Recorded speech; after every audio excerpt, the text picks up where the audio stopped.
Welcome today I'm showing how to unblock phone number into a SONY Xperia 1 Mark IV.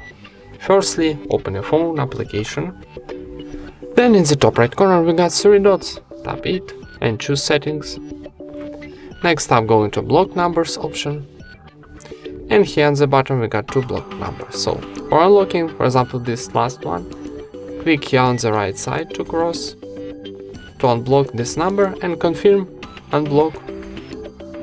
And we got success message. So let's try again this number and click here on the right side to cross, confirm operation, tapping unblock one more time, and that's it. Thank you for watching, leave thumbs up and subscribe to our channel.